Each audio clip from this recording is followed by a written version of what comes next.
Alors, cette semaine, on va continuer à parler de Convex parce que c'est toujours, à mon humble avis, une des choses les plus intéressantes à suivre dans ce qui se passe sur la DeFi, sur Ethereum en ce moment. Et en fait, ouais, ben, j'aimerais bien prendre le temps de vraiment dépiler tout le cas de Convex et de Curve et des interactions avec les autres protocoles bien tranquillement.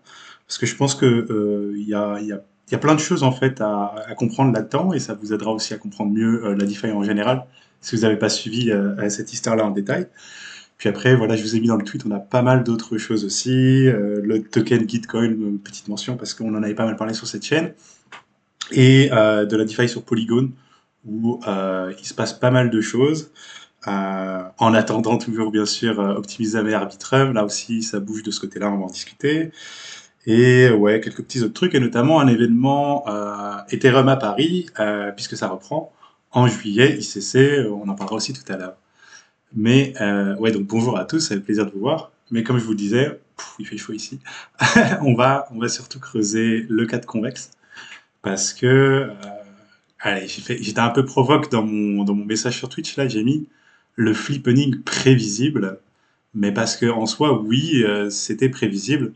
On parle d'un flippening en termes de quantité de CRV loqués, et donc entre Yearn et Convex. C'est arrivé, il me semble, hier, ou un truc comme ça, ou avant-hier. Maintenant, il y a un peu plus de CRV dans Convex, environ 18 millions, je crois. On va regarder le détail. Et peut-être 16 millions dans Yearn. Mais en fait, c'est une histoire qui découle, j'ai envie de dire, des tokenomics et de la manière dont sont conçus les deux protocoles. Et alors aussi, on voit beaucoup de gens sur Twitter se friter. Ok, c'est la mort de StakeDAO, Yearn s'est fait avoir, maintenant c'est Convex les rois.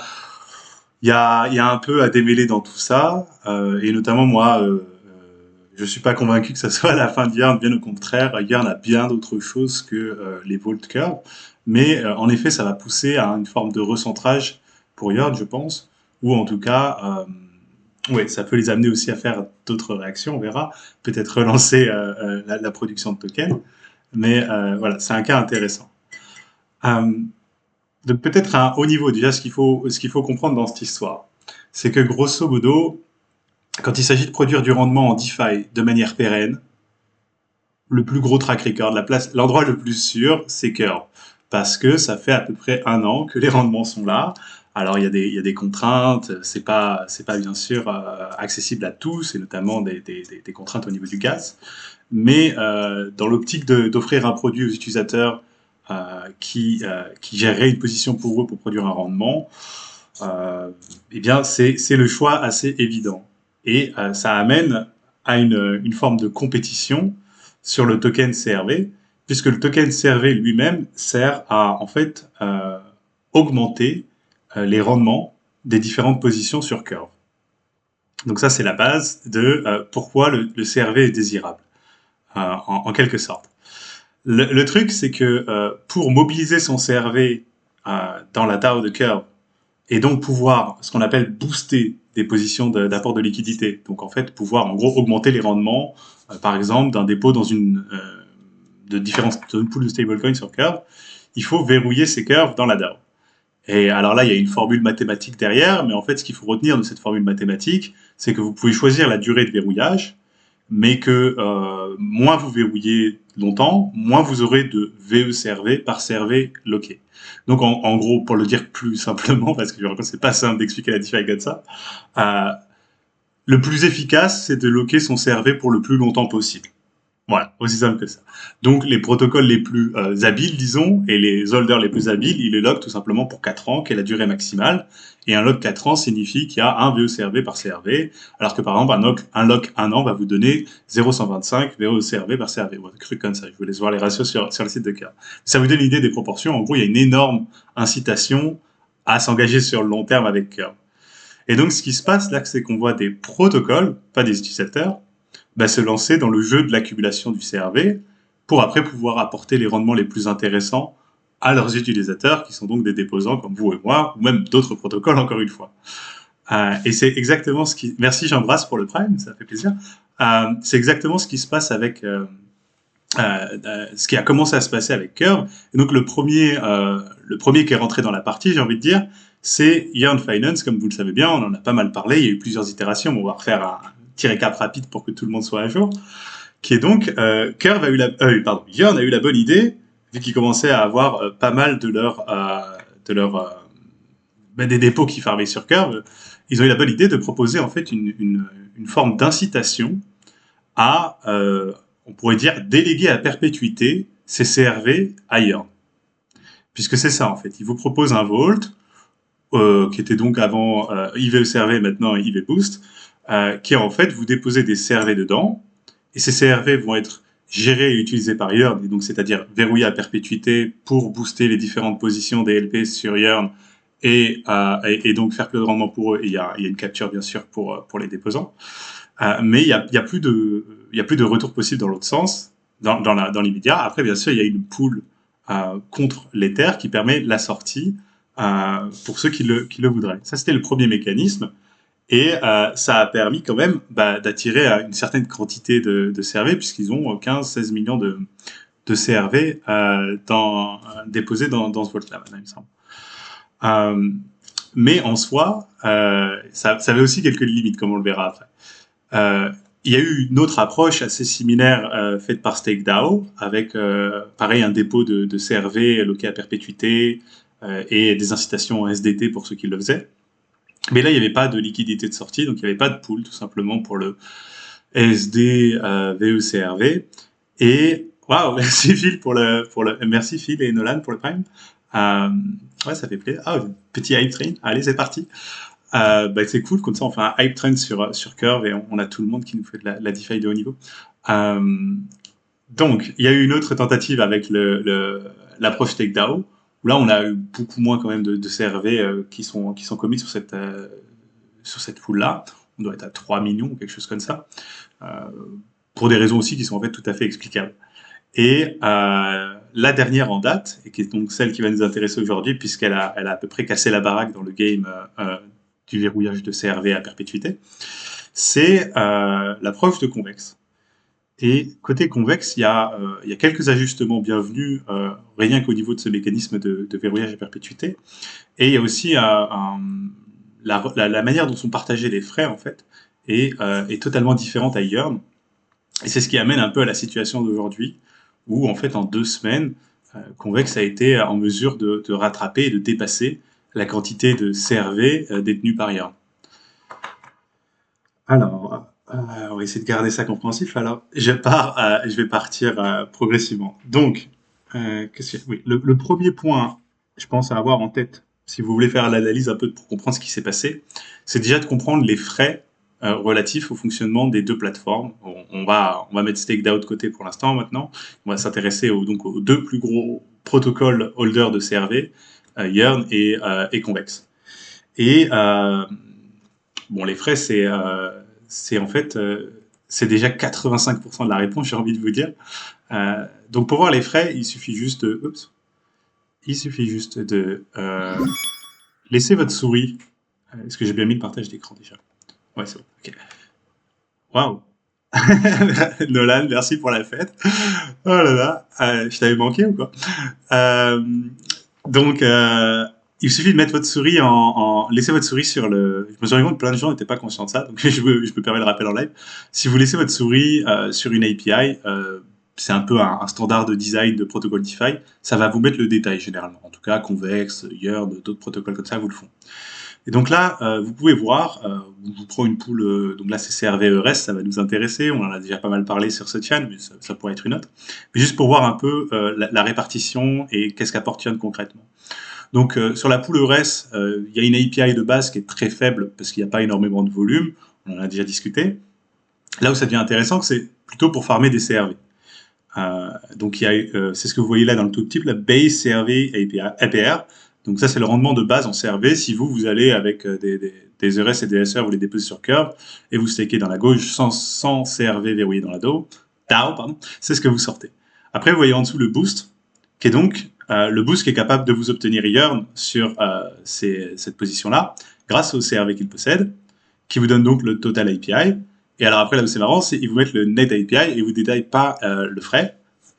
C'est c'est une manière de communiquer, mais bon, vous avez au moins le rendement effectif. Mais vous voyez quand même l'écart assez important entre les 47-43% qui correspondent au rendement total que cette pool effectue grâce au CRV que Yearn possède, et les 34% qui finissent dans la poche du déposant.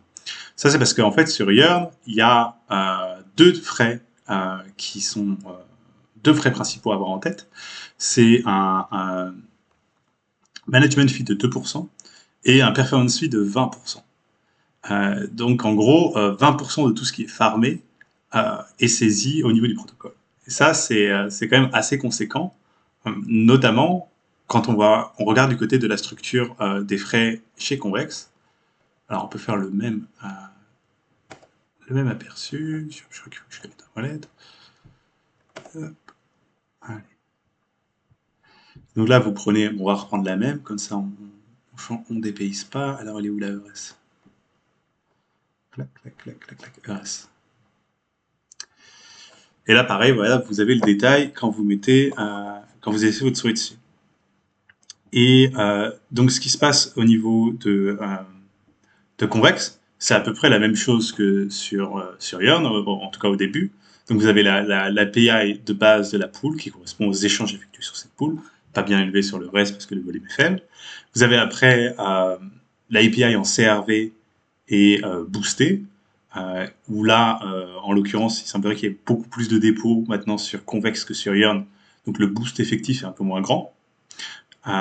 Et enfin, et ça c'est une incitation pour le lancement, disons, aussi des rendements en CVX, donc le token natif de Convex. Donc ça, le fait qu'il y ait déjà un niveau de rendement supplémentaire avec l'émission du token, ça aide à attirer les dépôts. Mais là où c'est aussi très intéressant, c'est que la structure des frais est totalement différente. Donc déjà, moi, ce que j'apprécie, vous me connaissez, la transparence avant tout, j'apprécie que les frais soient explicités. C'est-à-dire que là, vous voyez, avec ce tooltip, vous comprenez assez clairement qu'il y a 16% de frais au total. De l'autre côté, il faut faire des maths soustractives dans l'autre sens pour comprendre qu'en fait, on vous prend 20% de frais de performance. Je vous le remets là ici, mais en gros, de l'autre côté, on vous parle de Total API et Net API, mais il n'y a pas l'explicitation des frais. Là, c'est quand même un peu plus propre, déjà au niveau juste de la communication. Mais bon, la communication, c'est un petit point dans la tête des macaques de la DeFi, disons. Non, ce qui fait que ça a autant pris pour moi, c'est surtout qu'en fait, là où il y a 20% chez Yearn qui partent pour la trésor, là, on est sur 16%, donc un peu moins, mais surtout distribué quasiment complètement aux gens qui possèdent qui ont différents niveaux d'implication avec Convex, mais qui en gros possèdent soit du CVX ou alors du CRV CVX, donc du CRV staké dans Convex. Et un frais de 1% pour le gaz. Et donc on a vraiment un mécanisme au final de partage de revenus beaucoup plus direct.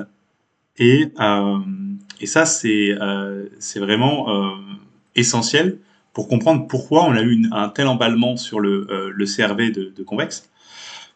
Parce que en fait, on a une boucle assez vertueuse, disons, pour les déposants à tous les niveaux. Donc en gros, vous rentrez par la boucle où vous voulez, mais on va faire un chemin assez simple pour que les gens comprennent. Si on reste toujours sur notre pool reste, donc, et que, mettons, on commençait à déposer aujourd'hui un petit paquet de res pour farmer, donc, à horizon de plusieurs mois, on commencerait donc à gagner des CRV et des CVX. Maintenant, au sein de Convex, il y a de quoi faire avec ces deux tokens et avec des rendements assez attractifs. Et c'est ça qui fait que la liquidité tient plutôt bien pour l'instant. C'est-à-dire que côté des CRV que j'obtiens, je peux tout simplement les redéposer dans Convex pour donc du CVX CRV et après le staker pour un rendement plutôt attractif. On détaillera, si vous voulez, qu'est-ce que c'est, d'où sortent tous ces trois tokens. Et côté CVX, c'est la même chose, pour un rendement un peu moins attractif, mais après sur un token qui s'apprécie quand même pas mal, surtout en ce moment, et avec une rémunération en CVX CRV qui permet après de rentrer à l'autre niveau de participation dans le jeu de Convex. Donc en fait, en termes de tokenomics, c'est très, j'ai envie de dire sticky, comme diraient les ricains. C'est-à-dire que il y a des choses à faire avec ces tokens, et il y a une mécanisme un peu de boucle, mais assez vertueuse, qui amène en fait les gens à a priori, verrouiller de plus en plus de CRV dans Convex, ce qui permet à Convex de booster de plus en plus les yields de ses déposants, ce qui permet du coup de récolter de plus en plus de frais pour distribuer aux gens qui ont staké des CVX et des CRV, qui devraient donc attirer de plus en plus de CRV. Vous voyez le raisonnement, quoi. Et c'est à peu près... ouais, flywheel, ils aiment bien ça aussi comme métaphore en anglais. C'est un peu... c'est une bonne idée aussi pour décrire concrètement ce qui se passe. Euh, donc ça, en effet, ça a entraîné à un flippening donc au niveau du log de VECRV. Et maintenant, on approche tranquillement les 20 millions, je crois, enfin 18 là, un truc comme ça. Mais ouais, 18,2 millions. Donc on a un petit million d'écart maintenant entre Convex et Yearn. Et c'est surtout en termes de profit que génère Convex, c'est assez délirant pour un protocole qui a 2 semaines d'activité, puisque là on est sur en gros presque 4 millions de dollars de profit générés pour les déposants sur Convex par semaine. Donc 16 millions par mois euh, au prix et au cours actuel. Donc c'est assez impressionnant, bienvenue en DeFi, mais au final c'est assez logique aussi quand on voit que il y a comment dire, pour le mettre simplement, au niveau de l'optimisation de position LP curve, le modèle est supérieur en tout point à ce que proposait un Vault Yearn d'aujourd'hui. Alors attention, comme je le rappelais en intro, ça ne veut pas dire qu'il n'y a plus aucune pertinence à Yearn, bien au-delà, mais c'est vrai que au niveau de je suis dans une pool curve et je veux optimiser mon rendement, a priori, c'est pas de conseil, c'est à vous de voir, vous faites ce que vous voulez, mais ça semble quand même être une meilleure situation sur Convex. Alors on me demandait dans le chat au niveau de la team de Convex, je ne connais pas spécialement, mais en tout cas, ils ont travaillé avec Curve, et au niveau des contrats, il n'y a pas y a pas de choses dangereuses, il n'y a pas y a pas de quoi vous tirer vos fonds ou quoi que ce soit. Donc c'est assez propre à ce niveau-là. Mais après, oui, ça reste un protocole récent, à vous de voir. C'est pas, la question, c'est pas de vous dire d'aller mettre tous vos fonds dans Convex. Là, c'est plus de comprendre concrètement euh, qu'est-ce qui s'est passé, parce qu'en 2 semaines, on a un protocole qui a pop et qui est devenu un peu le roi du yield farming, si vous voulez. Et du coup, moi, je me suis dit que ça allait être pas mal de voir ça avec vous. Euh, alors, oui, peut-être le petit point sur Yearn, avant de continuer, euh, parce que j'ai pas envie qu'on me dise que je suis en train de dire que Yearn c'est mort, bien au contraire. Alors, ce qu'il faut comprendre sur Yearn, c'est que farmer des pool curves, c'est une partie de Yearn, mais c'est pas le seul objet. Il y a tout un tas de dépôts single asset, comme on les appelle, donc c'est-à-dire qu'ils ne sont pas des tokens LP sur curve. On peut essayer de classer ça par total asset, non, on peut pas. Si, un peu. Et notamment le très très gros vault de DAI. Ouais, c'est marrant, il me le sort pas en premier sur la total asset. Bon, c'est pas grave. Qui doit être dans les, je sais pas, 500. Il est où le CRV de DAI là? Allez, hop. Le DAI, il est là. Ouais, qui a 600 millions de dollars à lui tout seul quand même en dépôt. Et les Vault Ether, voilà, qui sont quand même assez gros aussi, Wrap Bitcoin et ainsi de suite. Et ce qui est très intéressant au niveau de ces Vault aussi, ça c'est vrai que c'est... Alors attendez, je préfère l'interface Yearnfi pour vous montrer ça, parce qu'elle est beaucoup plus claire.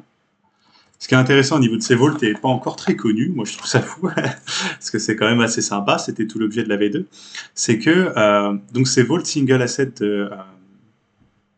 on va prendre le DAI, vous avez parlé du DAI, de Yearn, il farm sur plusieurs stratégies en même temps. C'est ce qu'ils appelaient des métavotes. C'est-à-dire, en fait, il y a 6 ou 7 stratégies, voire 8 concomitantes, qui sont exploitées par le Vault, et ça permet de produire un rendement assez stable, disons, dans le sens où vous n'êtes pas dépendant de la performance d'une stratégie donnée, et vous pouvez un peu aller pour le mettre simplement, aller manger à tous les râteliers de la DeFi, c'est un peu ça l'idée. Parce que là, pour vous donner une idée donc sur ce Vault DAI, mais je crois que je l'avais déjà fait une fois, mais on va le refaire. Alors, qu'est-ce qu'on a? On a une stratégie, là, la toute première. Stratégie Land Yield Optimizer. Ça, en gros, ça va juste chercher le meilleur rendement en dépôt sur différents marchés monétaires, AV, Alpha, Omora, CRIM, Campan, des trucs comme ça. Ok. Après, il y a une stratégie sur Idle Finance, qui fait à peu près la même chose, mais en plus qui émet son token Idle. Qui sont donc composés. Il y a une stratégie dans Alpha Omora, où pareil, là, il y a besoin de taille pour les leverage des gens. Il y a une stratégie qui est juste en gros du dépôt Poro de DAI sur Compound pour faire des boucles et farmer au maximum de comptes. Il y a une stratégie sur la Iron Bank, donc à quoi ça change par rapport à Alpha Omora ça... Ah si, ça doit être le dépôt sur la pool curve ou un truc comme ça. Non, même pas. Peut-être juste Iron Bank directement. Dépôt single-sided sur curve. Après, une stratégie sur Keeper DAO. Et là où c'est marrant, et ça m'a fait péter la tête, et je vais vous le raconter cette petite histoire parce qu'elle est drôle, c'est que donc il y a aussi une stratégie sur Pool Together, la loterie dont on a parlé pas mal sur cette chaîne. Déjà, je pense que vous êtes familier avec, puisque sur Pool Together, bon, vous avez une chance de gagner la loterie, ça fait un rendement en DAI, mais aussi une distribution du token pool, et donc ce token, ça augmente un peu le rendement et ça fait quand même un truc. Je sais pas. La dernière fois que j'avais vu, c'était dans les 14-15%, je sais plus où ça en est aujourd'hui. Maintenant, là où c'est drôle, c'est que, et je vais vous partager ça dans le chat, pour le coup, si vous voulez creuser un peu sur, aller plus loin dans le Vault DAI là, que je vous décris, c'est en anglais, mais cet article, il est vraiment chouette. Euh, c'est que, donc, ce Vault DAI de Yearn a gagné la loterie Pool Together le 23 avril, je crois, ou un truc comme ça. Ah, attendez, on va retrouver la TX. Euh, c'est ça. Et donc, ils ont gagné le Vault a gagné le jackpot de 70 000 DAI cette semaine-là. Et je trouvais ça assez drôle quand même, l'idée de... parce que prenez ça, prenez un peu de recul et essayez de raconter ça à quelqu'un qui ne fait pas de la DeFi, quoi. Le Vault DAI de Yearn remporte la loterie sans perte Pool Together. Je sais pas, je trouvais que c'était un peu le moment... voilà, ça fait griller des neurones, des trucs pareils. Euh, et donc, ça a augmenté encore un peu le rendement sur cette semaine-là. J'imagine, je sais pas exactement s'ils ont un truc pour lisser dans ces cas-là ou autre. Mais voilà, tout ça pour vous, grosse parenthèse, disons, pour vous dire que en gros, Yearn, il y a quand même d'autres choses que juste je pose des tokens LP Curve et ça me maximise mon rendement. Et que donc, a priori, il n'y a pas trop à s'inquiéter à ce niveau-là. Euh, mais c'est vrai qu'en termes d'optimisation de rendement pour les LP Curve, là, la compétition est féroce, quoi. Euh, Ça, c'est un premier truc à avoir en tête. Et qu'est-ce que j'avais d'autre? Oui, sur un autre truc, je pense, qui est aussi important pour comprendre pourquoi ils ont pu attirer beaucoup plus de CRV, bon, en tout cas, je pense. Donc, on a parlé des fils de la plateforme, de tout le mécanisme qu'il y a autour qui va faire que c'est plus périn, en tout cas, à mon opinion. Mais un autre truc aussi qu'on a quand même, moi à l'époque, j'avais pas trop compris, c'est, bah, en fait, pour le mettre simplement, que ce soit le IVE-CRV ou le IV Boost, donc les CRV chez Yearn, ils ont incentivé la liquidité contre IS. Et en soi, pourquoi pas? Après tout, IS, c'est vrai que c'est la base la plus courante. Mais là, en l'occurrence, pour un token qui représente un CRV loqué à perpétuité et, et géré par Yearn, peut-être que ça avait quand même plus de pertinence de proposer une pool contre CRV. Et au final, c'est exactement ce qu'a fait Convex. Et ça, c'est vrai que, bah, en gros, ça se traduit par un risque d'IL, de perte impermanente, beaucoup moins important, voire quasi nul pour l'instant, pour les stakers de CVX CRV, alors que c'est pas le cas du tout, et du tout pour les déposants côté IVE CRV, IV Boost. Donc ça, je pense aussi que ça peut jouer, disons, à la fois sur le court et le long terme, parce que je sais pas exactement les prix là sur eBay, ça fait un petit bout de temps que j'ai pas regardé, mais il n'est pas exactement à parité sur le CRV, quoi. Il y a toujours un petit écart. Côté, bon, on peut aller voir, remarque, hein, ça prend une seconde. Côté CVX CRV, hop, ça va être sur Sushi. Euh, ouais, côté CVX CRV, on est sur un ratio proche de 1, voire quasi à 1. Je sais plus. Voyons voir. Hop. Ça bouge encore pas mal, vous vous doutez bien, vu que c'est assez récent. Yep. Ouais, vous voyez, 1,03, bon, ça va. Euh, et le IV Boost, pardon. Hop.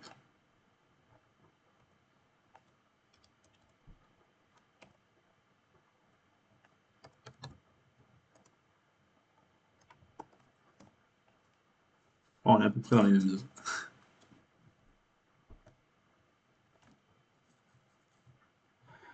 Alors, pour Yearn Finance, Julien Cripp, le Yearn.fi et Yearn.finance, c'est la même chose, hein. En termes des contrats avec lesquels tu interagis, c'est les contrats de Yearn Finance. C'est juste qu'il y en a un qui est un peu l'interface moderne, disons, de Yearn, qui avait bien été un peu mal reçu par certaines personnes. Et du coup, ils ont fait en .fi et ils sont partis sur un truc plus tout aussi moderne et pas très, pas très beau, mais que Yearn Finance. Euh, enfin, Yearn.finance, comme les deux sites renvoient vers le même protocole. Et un autre truc aussi, pour avoir 30 minutes pour vous expliquer ça, mais en même temps, il y a pas mal de choses à dire. Un autre truc aussi à avoir en tête, je pense, pour comprendre ce qui se passe là, c'est que...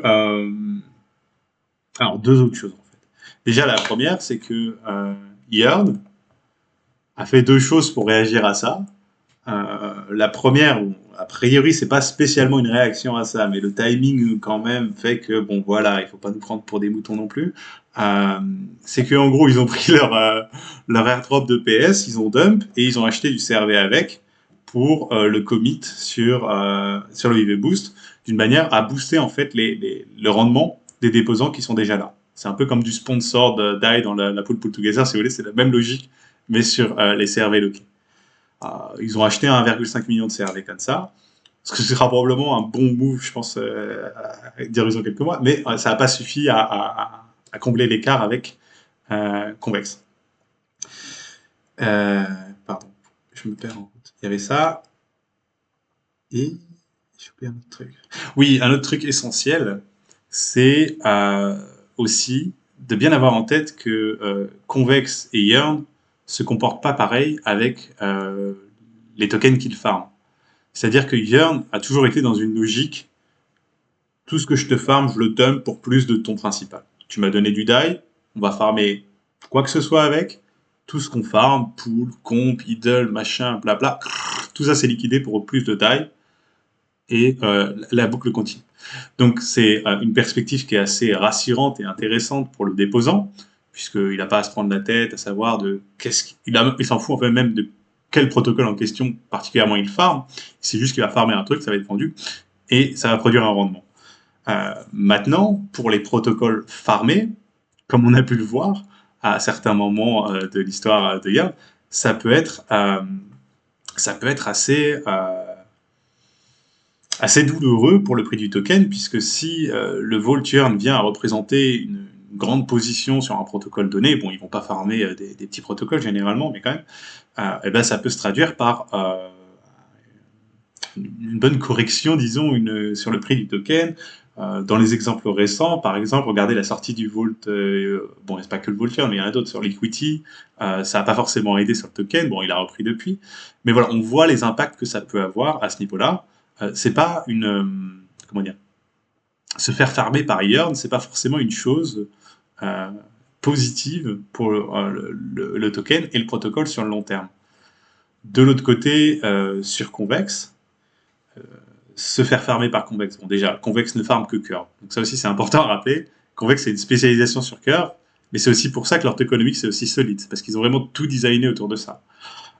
Mais là où c'est intéressant, c'est que Convex n'est pas, pour le mettre simplement, Convex n'est pas aussi prédateur par rapport à Curve que Yearn l'est en termes de. Et je parle pas de la team ou quoi que ce soit, un Banteg et ainsi de suite, c'est des gens sympas. Je parle juste du protocole en lui-même.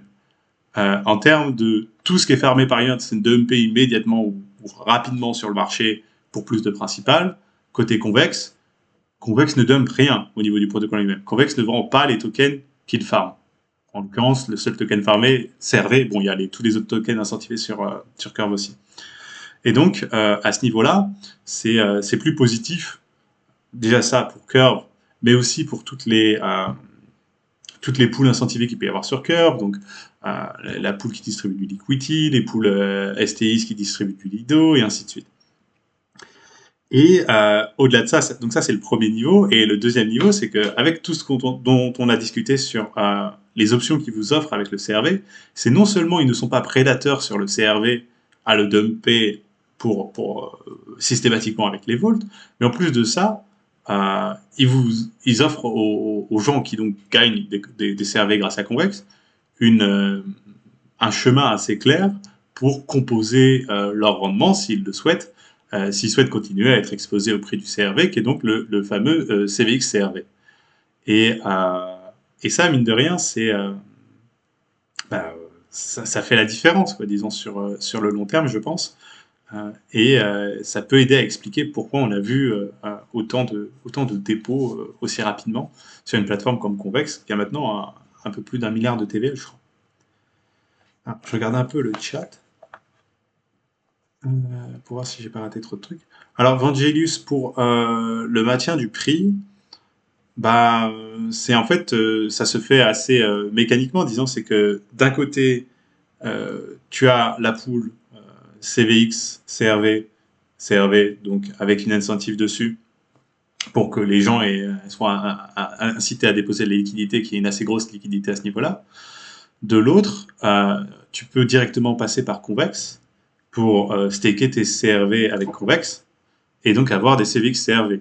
Et le truc, c'est qu'avec Convex, ben le taux est toujours 1 pour 1, puisqu'il ne crée pas de l'argent magique. Tu donnes un CRV à Convex, il va te déposer un CRV dans son système et il te donne un CVX CRV pour reconnaître ton dépôt, en quelque sorte.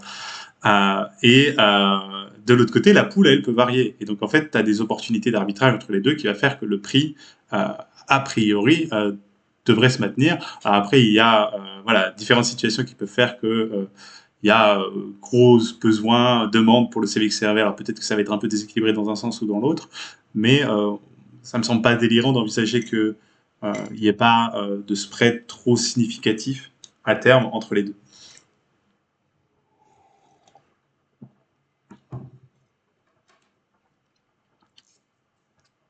Alors, du coup, ouais, je crois qu'on a fait le tour, mais c'est un bon cas d'étude pour la DeFi en général et pour comprendre un peu comment, comment designer des tokenomics efficaces et ouais, à un niveau plus simple, je dirais une fois de plus, je pense que suivre ce qui se passe avec Curve, c'est assez essentiel parce que ça permet de comprendre après tout ce qui se passe. C'est un peu la racine, si vous voulez, et ça permet de comprendre ce qui se passe après plus bas dans la chaîne, en termes des protocoles qui farment dessus ou qui sont impactés par ce qui peut se passer à ce niveau-là. Donc je pense que si ce que je vous ai raconté là, c'était du charabia total, ça peut, allez, hop, ça peut valoir la peine de, euh, de vous faire le marathon curve que vous trouverez sur YouTube et d'autres contenus. Allez voir côté Cryptouf aussi, il parle pas mal de curve et je crois que vous avez des petits tutos sur Convex plus détaillés euh, si c'est euh, si c'est ce que vous cherchez. Euh, donc ouais, et on n'a pas fait après tout le détail des rendements sur Convex et tout ça, mais bon alors peut-être rapidement juste pour fermer la boucle. Donc je vous parlais qu'il y avait des choses à faire au niveau à la fois de vos CVX et des CVX CRV. Donc au final c'est assez simple. Côté CVX, que je vous dise pas de bêtises, on peut le vérifier ici, comme ça je vous dis pas de bêtises. Côté CVX c'est ça, c'est 5% de tous les CRV collectés qui sont distribués aux stakers de CVX. Aussi simple que ça. Donc ça vous fait quand même un flux de rendement assez sympathique puisque je vous rappelle que ça c'est convexe. Euh, Par mois, ils sortent environ maintenant à ce rythme-là presque 7 millions de CRV. A priori, avoir une part de ce gâteau-là, c'est pas une vilaine affaire. De l'autre côté, sur les CVX CRV que vous stakez sur Convex, là, il y a trois sources de rendement. Euh, il y a, de la même manière, un rendement en CRV, qui lui vient toujours de frais prélevés, puisque ces CVX CRV servent à booster les positions de tout le monde, donc c'est quand même un deal gagnant-gagnant. Et donc là, c'est 10% des CRV qui sont farmés par Convex, qui sont éligibles au staker de CVX CRV. Il y a après aussi un rendement en tokens Ripple, puisqu'on vous rappelle que c'est des CRV stakés dans la DAO de Curve, et donc éligibles pour une partie des frais générés sur l'échange Curve. Et après, il y a aussi un budget d'incitation en CVX, donc le token natif. Mais ça ne s'arrête pas là, puisqu'il y a aussi, on parlait d'airdrop tout à l'heure, notamment au niveau d'Ellipsis, il y a aussi toute la question des airdrops, où côté Yearn, les déposants n'ont pas vraiment eu de claim là-dessus, à ma connaissance. Mais côté Convex, c'est explicité que il va y avoir moyen de claimer ces ellipsis et potentiellement les autres airdrops. Apparemment, il y a même un fork de Curve sur Tron qui va se lancer, mais il veut nos clés privées. Donc, bien sûr, à tout truc qui veut vos clés privées, vous pouvez leur dire gentiment d'aller se faire foutre.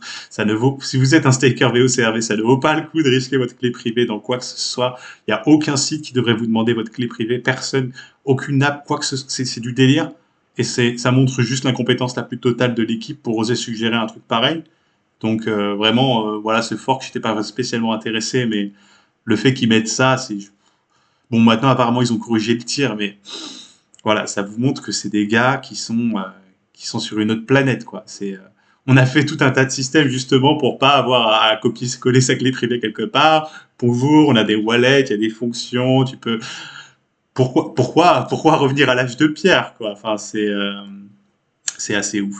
Donc, après, là, ça semblerait plutôt venir vraiment d'une incompétence technique de la part de l'équipe, plus que de désir de malévolence, on va dire comme ça. Mais je sais pas si c'est tellement plus rassurant, pour être honnête, hein. Mais après, voilà, incompétence technique la plus crasse de la part d'un projet sur Tron qui est surpris. Désolé d'être aussi cash, hein, mais... Donc voilà, ne donnez jamais votre clé. Et honnêtement, moi, ça commence à me fatiguer ces trucs-là. C'est-à-dire que par exemple, je vous parle d'ellipsis, mais je commence à me dire, bon, voilà, regarde, pourquoi pas, mais c'est aussi une manière de se légitimer pour ces chaînes de merde, hein, on va être honnête. C'est-à-dire, ils viennent chercher les gros utilisateurs de DeFi en leur donnant de l'argent gratuit, c'est mignon, mais à un moment donné, il faudrait peut-être aussi juste leur dire, ok, merci pour ton argent, le market dump, on se casse de là, et ta chaîne, ça reste de la merde. C'est pas parce que tu m'as donné de l'argent gratuit que ta chaîne, elle est meilleure. Et là, je suis pas sûr que tout le monde ait cette décence-là, quoi. Surtout qu'en plus, bon, il y a des locks ou des trucs comme ça. Mais voilà, à voir. Mais donc, je suis pas très. J'attends pas grand-chose de Stardrop sur Tron. De toute façon, voilà, il y a, comment dire, les ellipsis vaut encore à peu près quelque chose si tu as déposé pas mal de VECRV.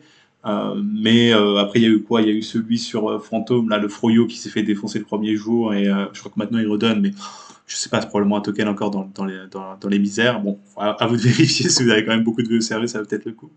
Mais voilà, je pense que il y a aussi un peu un épuisement à ce niveau-là. On va pas faire un fork de curve sur toutes les chaînes juste pour faire un airdrop au VRC VODer pour qu'il soit content. Euh, et bah, quoi. Allez, c'est Hoop maintenant, Froyo. Merci. Mais bon, pareil, je sais pas si on a beaucoup à attendre de Hoop, à moins qu'ils aient vraiment un truc révolutionnaire à vous proposer. Ben voilà, Thibaut résume parfaitement. Toujours plus de shit CRV. Je crois que c'est à peu près le mot. C'est l'idée, quoi.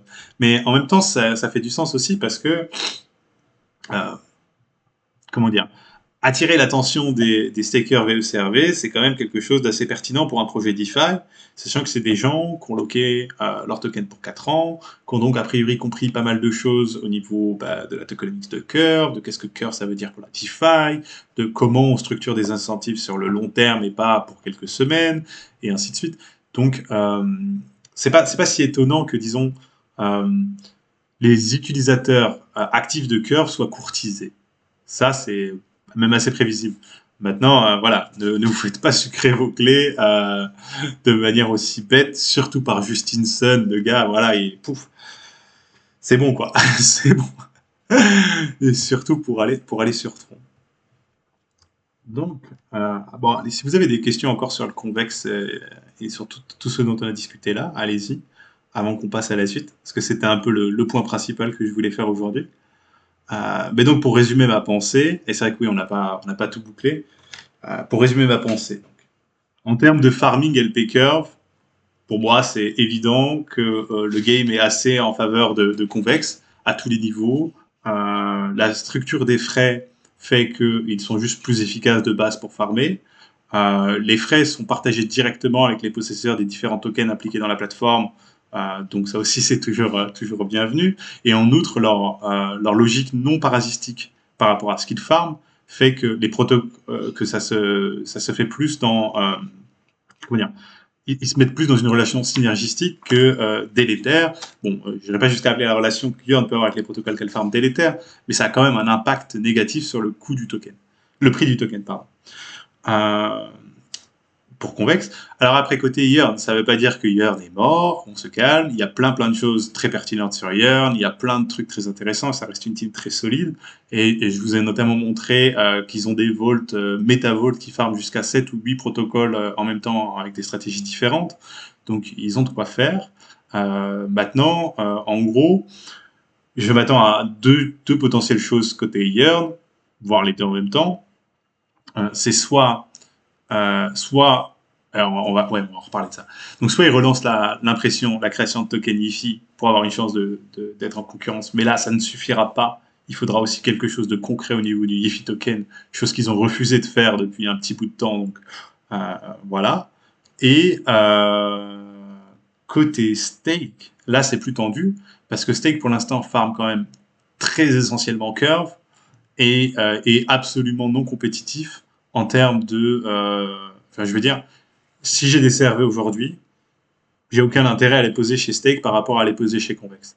Donc là, il y a un problème à ce niveau-là pour Stake, mais ils sont en train de voir comment adresser ça. Il y a une pool qui arrive pour la liquidité de sortie, ainsi de suite. Mais c'est vrai que ça quand même, ça peut mettre un peu en jeu la stratégie curve de Stake. Mais là, encore une fois, Stake, c'est pas que un wrapper pour aller farmer sur curve. Hum. Alors, deux questions intéressantes, je vais les prendre. Alors, trois même. Alors, l'analyse de risque de Convex. J'ai pas fait une analyse approfondie Cooking Crypto, mais c'est quand même assez propre a priori, et notamment de ce que j'en ai compris côté contrat et tout ça. Bon, moi, je vous rappelle que je ne suis pas dev et ainsi de suite. Il n'y a pas, il y a pas de il n'y a pas d'inquiétude à avoir au niveau d'un potentiel rug pull, donc c'est déjà un bon début. Et après, c'est quand même un projet qui a l'air d'avoir travaillé avec l'équipe et qui sort pas non plus de nulle part, quoi. Côté gas fee, gate stump, c'est assez abordable, ouais. Alors après, ça va dépendre aussi des pools. Par exemple, là, le claim sur le stake CVX CRV, comme tu claims trois types de tokens en même temps, ça peut être un peu coûteux. Mais bon, voilà, là, avec les gas fees d'aujourd'hui, ça va. Et vu que les rendements sont quand même assez généreux, si t'es pas là pour 3 jours, ça devrait aller. Euh, Plus ou moins cher que Yearn, honnêtement, c'est dur à dire parce que Yearn, parfois, c'est un peu bizarre en gas fees. J'ai pas, enfin, j'ai utilisé pas mal, mais pas tant que ça récemment. Enfin, le truc, c'est que la dernière fois que j'ai utilisé Yearn, on était sur des gas fees à 70-80. Maintenant, on est sur du 15, 10, 20. Donc, je t'avoue, j'ai un peu du mal à faire le ratio dans ma tête. Mais je dirais que c'est à peu près similaire, peut-être. Ouais, probablement similaire. Euh, et alors, Nolan, côté L. Alors, attends. Penses-tu que des protocoles comme Yearn, Convex, X ne risquent pas de souffrir de l'arrivée des L2, donc des frais proches de zéro? Je ne suis pas sûr de comprendre la question. En quoi ça pourrait les faire souffrir que les frais de réseau passent proches de zéro?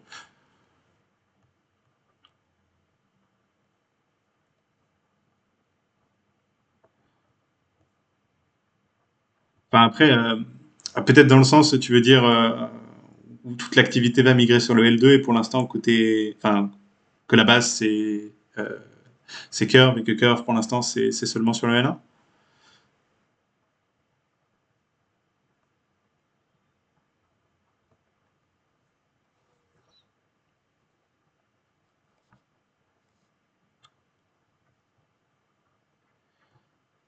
Ah, d'accord. Ok, pardon, je comprends mieux. Oui, non, c'est un bon point que tu as, Nolan. Donc, juste pour être sûr qu'on est tous à jour. Donc, en gros, le point de Nolan, c'est que, si je te comprends bien, et comme ça, tu me dis si je me perds pas en route, que, à l'heure d'aujourd'hui, des produits comme Convex ou Yearn, ça a un des intérêts, en tout cas, c'est ce qu'on appelle la mutualisation. C'est-à-dire que, au lieu que ce soit vous, enfin, plutôt, allez, 50 vous avec 10K chacun, qui chacun farm, claim ses tokens et recompose tout seul avec tous les gas fees que ça incure, là, on a un gros vault qui fait 600 millions de dollars, qui claim je sais pas combien de frais d'un coup, et qui compose ça tout d'un coup. Et donc, en fait, le frais effectif par utilisateur est beaucoup plus faible que si ça avait été chacun qui avait composé manuellement. Donc ça, c'est vrai que ça permet, c'est un des intérêts de ces produits-là. Mais je pense pas que en soi, l'arrivée des L2 va changer quelque chose à ça, parce qu'il y a aussi toute la dimension automatisation. Et notamment, c'est peut-être là encore un endroit où Yearn a un avantage par rapport à Convex, c'est que Yearn est vraiment dans la logique, tu poses ton truc là, tu vas faire un tour et tu reviens dans 2 ans, quoi. Vu que ça compose tout automatiquement pour l'actif de base. Donc il y a vraiment un côté aussi gestion minimisée pour le déposant, qui est du coup un peu moins vrai avec Convex, puisque maintenant, voilà, tu vas farmer du CRV, du CBX, tu décides ce que tu fais avec, est-ce que tu le vends, est-ce que tu le vends pas, blablabla. Mais ça, je pense que cette dimension-là reste, et c'est pas, comment dire, le L2 les L2 sidechain, tous les scalability layers vont pas venir nuire à ça, au contraire. D'ailleurs, et c'est peut-être un bon contre-argument, Nolan, regarde même les produits qui marchent bien sur Polygon aujourd'hui, t'as pas mal de produits qui sont au niveau de l'automatisation de ça, quoi. C'est-à-dire, par exemple, on a parlé sur cette chaîne d'Adamant Finance, bah, c'est exactement ça. Malgré le fait que ça soit marginal pour un utilisateur en termes de gas cost de le faire lui-même, d'aller claim ses quick pour aller faire ce qu'il veut avec, des produits qui font ça de manière automatique tous les jours et ainsi de suite, ça attire l'utilisation parce que je pense qu'il y a le côté gestion, quoi. C'est-à-dire que tout le monde n'a pas envie d'avoir à faire ça régulièrement, de se lever le matin pour aller claim ses tokens, pour aller vendre à moitié pour le token de LP, ainsi de suite, et redéposer. Ouais, donc toi, tu penses que c'est plus l'incitation qui attire que l'automatisation? Ouais, je sais pas, hein. Mais je pense qu'il y a quand même un côté, ça parle aux gens, le côté set and forget, tu vois, comme ils disent en anglais, tu poses là et tu sais que ça va composer les rendements pour toi, que t'as pas à te soucier, qu'a priori, si tu es rassuré par le modèle de sécurité de la plateforme, c'est vraiment dans une logique, tu poses, tu oublies et tu reviens pour ramasser plus dans X mois, quoi. Surtout sur des vols de stablecoin. Alors après, c'est vrai que les incitations, ça aide énormément. Euh, et parfois c'est un peu dur de savoir quelle est comment dire, la part de la TVL réelle et la part de la TVL un peu enflée, quoi. Euh, bah tiens, allez, on peut partir à qu'est-ce que j'avais? On peut partir sur le petit tour polygone si vous voulez. Hop, hop, hop. J'avais prévu quelques trucs, mais juste pour faire un petit point par rapport à la dernière fois, donc on a commencé à en parler. Euh, donc je sais pas si vous aviez vu, j'avais fait un petit tweet où comment dire, moi je m'inquiétais de la qualité des projets sur Polygon parce qu'on voit quand même beaucoup de merde. Désolé d'être aussi explicite, hein, mais alors voilà, de projets qui sont du fork d'AMM où vous déposez dans un vault avec 4% de frais immédiats pour qu'on vous distribue un token à la con et les 4% de frais immédiats ils servent à racheter le token à la con. Bon ben voilà, j'ai décrit 85% de Polygon avec ça. Je viens de vous décrire sans vous mentir, je viens de vous décrire Polyfoc, Octex, Polycat, Bout the Top, Polystarter, Polysoft, Polygash, Galaxy GalaxySwap, BlackSwap, Polycake, PolyRancher, Polyshark, Polyfi, PolyApe, Polyzap, Polypanda, Delphine. Et vous voyez la liste, elle continue. Il y a 90% de cette liste qui correspond à cette définition de pur protocole complètement pontiesque, inutile, je sais même pas, mais du coup moi ça m'inquiétait un peu. Mais il y a aussi des trucs assez cool, mine de rien. C'est ceux sur ce quoi. Voilà. On va se concentrer sur ça aujourd'hui. Parce que je me suis rendu compte qu'il y avait pas mal de gens qui savaient pas forcément encore tout ce qu'il peut y avoir. Donc pour refaire l'écosystème un peu rapidement, il y a bien sûr les DEX, donc QuickSwap et Commerce, où là il peut y avoir déjà beaucoup plus de pertinence. QuickSwap qui est un des principaux DEX, et Commerce qui est un peu plus modeste, mais qui est adossé à un jeu avec tout un mécanisme d'interaction au niveau des comètes qu'il y a dans ce jeu, et ainsi de suite. Donc je vous invite à aller voir à ce niveau-là, c'est assez cool. Et sans oublier le bon sushi, hop, mets-nous sur Polygon.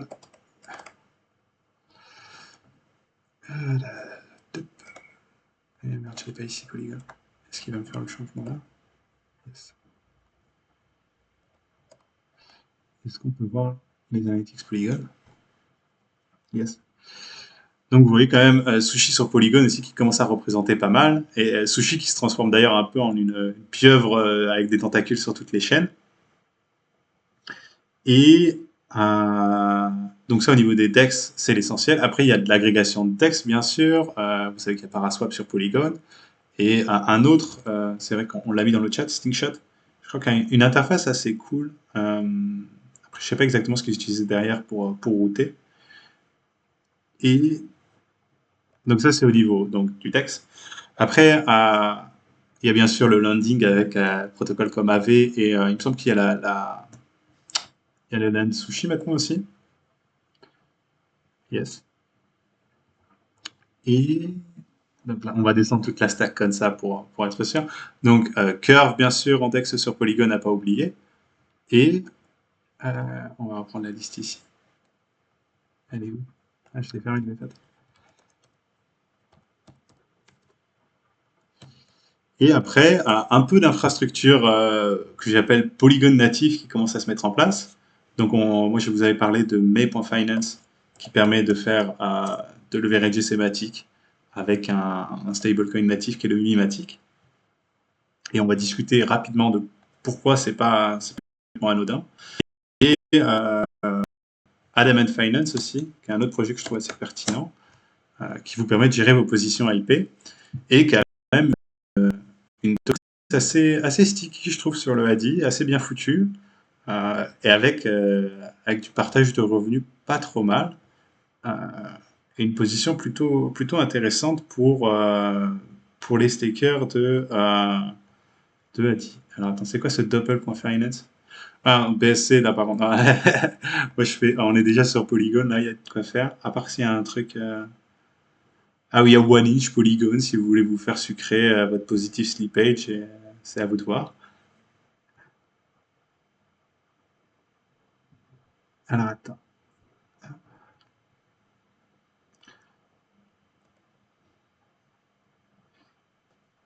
Donc, Adi, à ce niveau-là, hop, on l'a déjà vu, mais ils ont quand même rajouté quelques trucs, notamment les fees en WMatic, qui correspondent aux fees des protocoles qui ne sont pas QuickSwap farmés par Adi. Et depuis la dernière fois qu'on en a parlé, la TVL totale a à peu près doublé.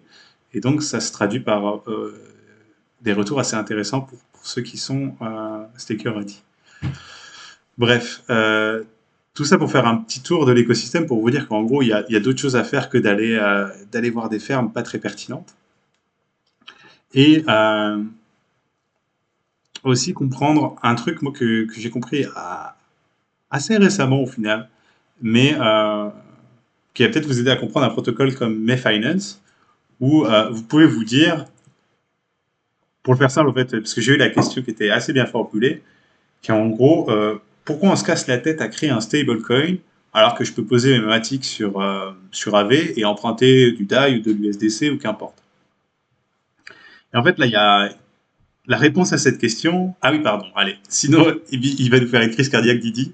On n'oublie pas Polygon Beefy Finance, qui est pas mal, notamment au niveau de. Il vous propose des vaults single asset. C'est ça. Hop là. Donc, Polygon, le Bifi, c'est un agrégateur de rendement, un peu comme Adamant. Eux, ils distribuent pas de leur token natif, ou en tout cas plus. Ils vous proposent de gérer vos positions d'apport de liquidité sur plein de DEX, donc ça, c'est intéressant. Mais là où c'est cool aussi, c'est qu'ils ont des single asset vault, où donc en gros, vous arrivez avec du Bitcoin, de l'Ether ou des choses comme ça, et ils vont être déployés dans différentes stratégies. Donc généralement, c'est en gros des boucles sur AV, et maintenant, il commence à y avoir quelques autres trucs, par exemple le Adamant sur AD. Mais oui, pour revenir à cette question sur May.finance, et qui est un cas un, un peu plus vaste que juste May Finance, qui est en fait pourquoi se casser la tête à créer un stablecoin, en l'occurrence le Bimatic, alors qu'en gros je peux aboutir au même résultat en posant mes Matic sur AV et en empruntant DAI USDC ou USDT. Ben, en fait, pour comprendre ça, et si vous comprenez ça, vous comprenez aussi pourquoi euh, pourquoi par exemple un modèle comme Liquidity a beaucoup de pertinence, euh, c'est qu'en fait, si vous réfléchissez en termes de coût pour l'utilisateur et que vous voulez aboutir à la solution la moins coûteuse possible au niveau de l'emprunt et la plus capital efficient possible, ça ne peut pas passer par un emprunt de coin qui existe déjà. Il doit y avoir un mint. Tout simplement parce que à partir du moment où ça passe par un emprunt de DAI qui sont poolés par exemple comme sur AV, eh ben, ça veut dire qu'il faut les payer, ces gars qui poolent des DAI sur AV, qui vont servir de liquidité pour que vous empruntez dessus.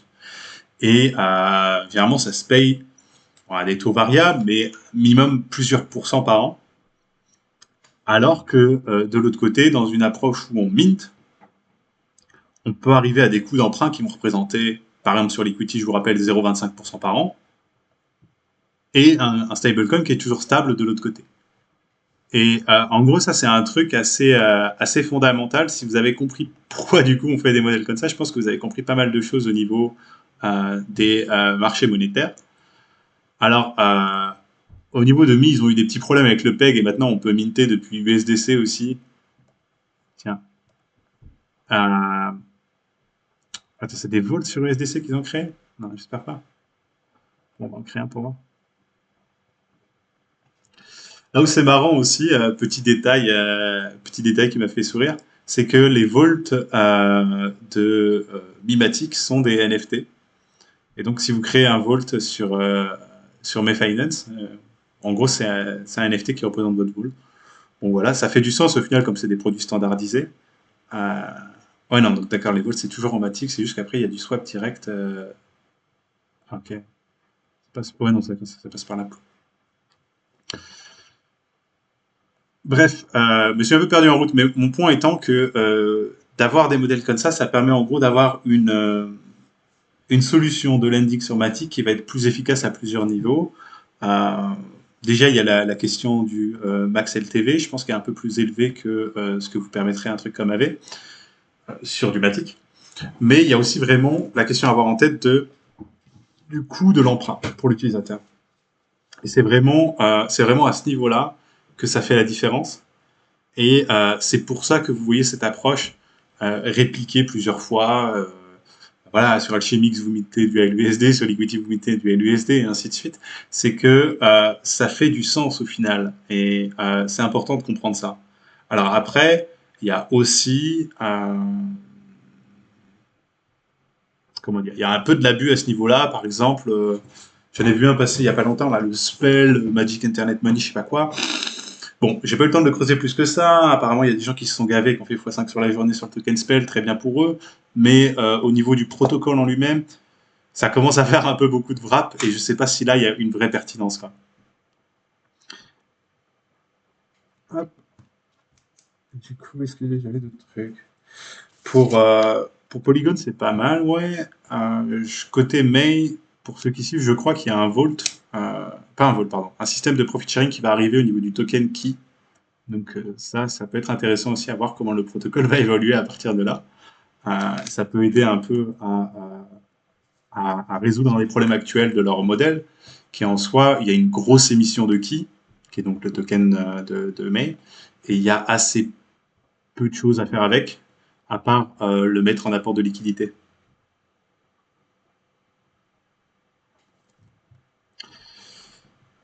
Je regarde un peu le chat pour voir si j'ai pas perdu des gens. Ça a l'air d'aller. Euh, alors un autre truc assez marrant dans les nouvelles récentes, et on va changer un peu de catégorie, c'est... Ah, il est où? C'est le token de Gitcoin. Et je vous en parle pour plusieurs raisons. Déjà, je vous en parle parce que un des motos un peu de cette chaîne, c'est que je vous dis en TIFA, il faut faire des trucs. C'est la meilleure manière d'apprendre et c'est surtout souvent même très intéressant sur le long terme. Eh bien, je pense qu'une fois de plus, ça a été vérifié. J'ai incité autant que possible les gens à donner sur Bitcoin, non pas parce que je savais qu'il allait y avoir un token, mais ça me semblait pas complètement impossible, mais parce que c'est une chose pertinente à faire, malgré mes réserves avec Bitcoin par rapport au respect de la vie privée, à la quantité de trackers ahurissants qu'il y a sur leur site. Et au final, avec l'arrivée du token Gitcoin, euh, les gens qui ont donné sur Bitcoin ont été assez bien récompensés. Moi, ce qui m'intéresse plus, par contre, c'est comment ils ont fait leur distribution. Je trouve ça assez intéressant. Voilà. Et du coup, ouais, je voudrais revenir avec vous là-dessus. Peut-être juste pour enlever ça de la table, pour vous donner une idée quand même, pour que vous compreniez. On parle d'un ratio de environ x10 entre ce qui a été donné et ce qui a été reçu. Donc, c'est-à-dire que les gens qui ont donné sur Gitcoin, en fonction de quand on prend la valorisation de leur Gitcoin token, ils ont reçu environ 10 fois la quantité donnée en GTC. Donc, ça valait le coup de donner. Et je trouve que ça permet aussi, un peu comme le airdrop Uniswap, celui-là, il va un peu rentrer dans la légende parce qu'il permet de faire des histoires assez sympas, quoi. Mais là où c'est vraiment cool, c'est qu'ils ont fait un modèle de distribution où en fait, euh, ils vous apprennent pas mal de choses sur. Déjà, il y a une proof of knowledge que vous voyez à gauche là, où ça vous pose quelques questions sur Bitcoin pour être sûr que vous avez compris à peu près à haut niveau à quoi sert le protocole. Proof of use, pareil, des choses que vous êtes censé faire. Et seulement à partir de là, vous allez pouvoir claim votre token. Et il y a aussi une étape très importante avant de pouvoir claim, c'est la délégation à potentiellement une personne pour qu'il s'implique dans la gouvernance pour vous. Et ça, c'est assez bienvenu puisque ça a permis à Gitcoin d'avoir un taux de délégation très important et donc a priori, à voir quand on aura un peu plus de données, d'augmenter la participation effective en termes de quantité de tokens impliqués dans la gouvernance. Parce que souvent, avec les airdrops et les choses comme ça, euh, bon, il y a plein de gens qui claim et qui dump, mais il y a aussi plein de gens qui claim et qui sont en fait passifs, quoi, qui font pas grand-chose de leur token. Donc ça, c'est assez bienvenu et je pense que c'est un modèle qu'on peut voir arriver de plus en plus. Euh, pour finir sur le donner, c'est petite mention intéressante, c'est que si vous êtes quelqu'un qui était soucieux d'aider les gens à comprendre la DeFi, vous avez probablement donné de l'argent à Bankless, par exemple, et ou à quelques autres projets. Et si c'est le cas, vous avez en fait reçu un double airdrop, puisque Bankless a fait son propre token et après Gitcoin a fait son token. Euh, et à ce niveau-là aussi, ça a pu être assez rentable pour ceux qui ont participé. Je sais pas, mais moi, pour vous donner une idée, j'ai dû donner $300 à Bankless et je suis devenu une mini whale de bank. Donc, ça fait partie du jeu aussi. Euh, et c'est assez marrant de voir que ça tourne comme ça, quoi. Bon, après, le token bank n'a pas un développement aussi radieux que le token Bitcoin pour l'instant, mais on verra bien. Donc, morale de l'histoire, utilisez les plateformes DeFi, ça c'est sûr, même si vous n'avez pas d'énormes capitaux. Et alors après, gamer les airdrops, c'est pas forcément quelque chose de très fiable, disons, mais quand même d'avoir une logique de une plate. En fait, pensez en termes d'usage, quoi. C'est une plateforme que vous retrouvez à utiliser souvent, c'est a priori une bonne plateforme si vous êtes vraiment impliqué en DeFi. C'est une plateforme qui a de la pertinence. Elle peut être amenée à avoir un token un jour. On va le mettre comme ça. Toutes les plateformes qui n'ont pas de token auront probablement un token un jour. Mais maintenant, la question, c'est est-ce que ce token aura de la valeur économique?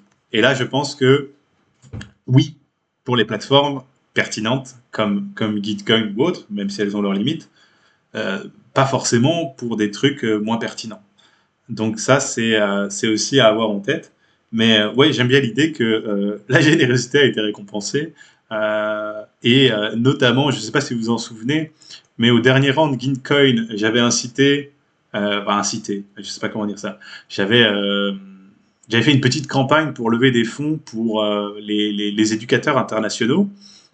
Et il y avait eu pas mal de Français qui avaient accepté de donner des sommes assez importantes aux éducateurs internationaux. Donc, ce qu'on appelle les éducateurs internationaux, c'est en fait tous les gens qui documentent Ethereum ou la DeFi dans une langue qui n'est pas l'anglais.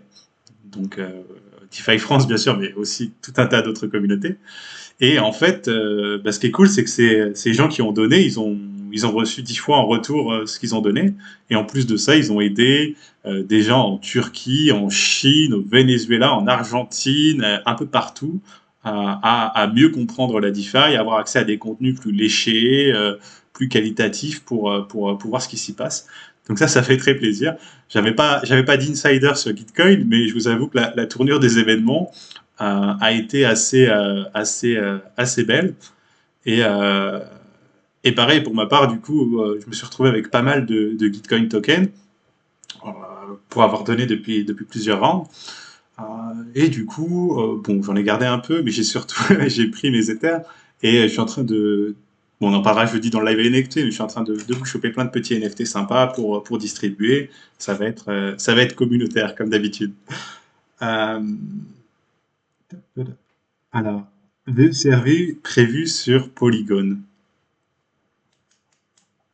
Ah oui, c'est vrai, tant qu'on est sur les airdrops, il y a eu le Blackpool token.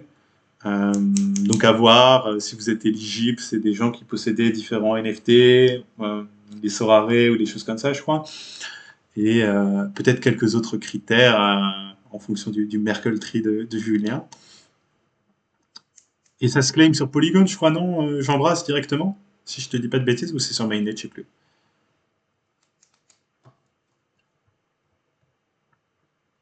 Ah oui, même pour les subscriber rect, ça c'est cool, ok. Encore une newsletter KPI.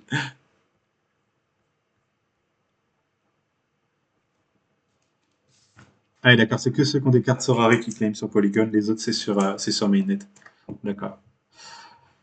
Et oui, tant qu'on est dans cette discussion-là, euh, un autre thème un peu transversal par rapport à ces lancements, ne vous inquiétez pas, c'est pas mon wallet, c'est XB1.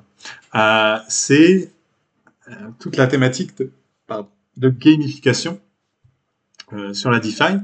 Et bon, voilà, par exemple, allez, d'habitude, je suis pas aussi explicite que ça, mais maintenant que j'ai senti, disons, l'airdrop pool et senti l'airdrop Gitcoin, je vais me mouiller à vous dire, hmm, mais Spidey Sense vous donne un airdrop de Zap Token dans les 3 mois maximum, et ce système d'XP sur Zapper, c'est très évidemment une sorte de préfiltrage avant l'airdrop, de manière la plus évidente qui soit. Bon, je ne mettrai pas de l'argent dans un prediction market là-dessus, mais voilà, il faut à peu près connecter deux et deux, et je pense que ça me semble logique.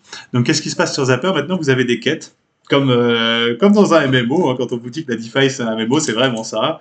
Vous avez une quête daily qui consiste à ouvrir Zapper et claim, et pouf, vous signez avec votre wallet et c'est bon, vous avez vos 100 d'XP et ça augmente chaque jour. Et après, vous avez deux quêtes par semaine qui sont faire un zap, donc ajouter ou enlever de la liquidité dans une pool, et faire un échange via Zapper et payer leurs frais. Euh, donc, ces quêtes, ça vous permet de gagner de l'expérience, expérience qui vous permet après de minter différents NFT en fonction de votre niveau d'expérience. Vous pouvez voir que ça part assez bien puisque le tout premier NFT, où en gros il faut avoir fait une quête, a déjà été minté presque 2400 fois. Donc voilà.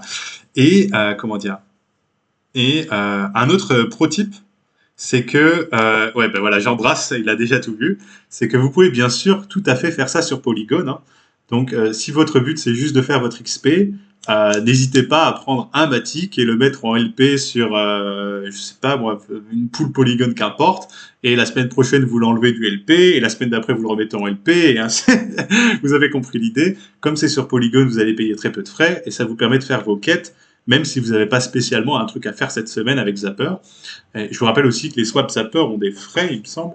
Donc voilà, c'est pas forcément une bonne idée de faire tous ces swaps là-bas, mais n'hésitez pas à quand même faire vos points, parce que voilà, et je vais le redire une fois aussi explicitement que possible et on n'en parlera plus, ça me semble extrêmement probable qu'il y ait une émission de token basée sur l'XP et le commitment à terme. Ou peut-être la possession d'NFT, ou peut-être un mix d'un peu tout ça, allez savoir. Mais voilà, et en plus ils sont quand même mignons, non? Je sais pas, moi j'aimerais bien avoir mon petit Zappy, donc, donc je vais refresh every day, all day. Le Zappy qui est donc celui qui correspond au niveau 10, où il va falloir un peu, persister quoi, et faire ça pendant plusieurs jours. Pour Zapper, ça a commencé hier, donc c'est vraiment tout frais, vous n'êtes pas à la bourre, vous en faites pas, vous avez raté un jour de claim de vos points, vous n'êtes pas trop tard dans cette course, je pense. Mais voilà, cette logique de NFT, elle est quand même assez cool. Je pense qu'on va. Voilà, on en parlait déjà quand Stake avait fait ses NFT, et ainsi de suite. Je me disais que ça faisait pas mal de sens pour augmenter un peu l'engagement sur ces différentes plateformes. Après, à voir si ça va s'inscrire dans un truc plus large ou c'est juste un peu le côté collectible. Après, ça peut aussi être dans l'autre sens, c'est-à-dire que des projets pourraient faire des choses par rapport aux gens qui ont les NFT zappers. C'est-à-dire, je sais pas, mais à terme, peut-être que posséder un Zappi, dans une moindre mesure, ça serait un peu comme être un holder de VECRV, une sorte d'indicateur que, bon, ça va, ce gars, c'est peut-être pas complètement un touriste en DeFi, quoi. J'en sais rien. Mais voilà, il faut penser aussi à des choses comme ça, je pense. Euh, et ouais, c'est à peu près tout pour le Zap. Merci Elshire pour le subscribe, j'avais pas vu. Désolé, ça s'est fait enterrer dans le chat. Pour le Prime, pardon. Et, et donc oui, bon, ça va vous le rappeler dans le chat, mais vraiment, si vous voulez farmer du Zappy, faites-le sur Polygon. Ça coûte pas cher. Et à voir après où ça va aller. Mais voilà, ça me semble pas impossible qu'on ait un petit Zappy un petit Zap token dans quelques semaines, quelques mois peut-être. Le temps de laisser les gens construire un peu leur, euh, leur XP, quoi. Et tant qu'on y est, un autre site, je suis désolé de ne pas en avoir parlé avant. Enfin, peut-être qu'on l'a mentionné une fois, mais j'avais pas réalisé en fait que c'était encore actif. C'est un peu dans la même logique de faire des quêtes et des choses comme ça. Ça s'appelle rabbithole.gg. Et, hop, alors attends, il faut que je me mette sur mainnet pour vous montrer. Allez. Ah,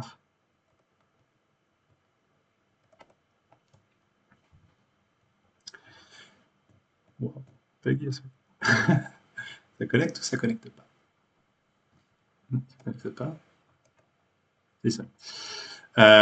Et donc, ça vous permet. L'idée, c'est de faire des quêtes pour, pareil, gagner de l'XP. Peut-être qu'un jour, il y aura un token, tout ça, blabla. Là, ça, c'est à vous de voir, hein.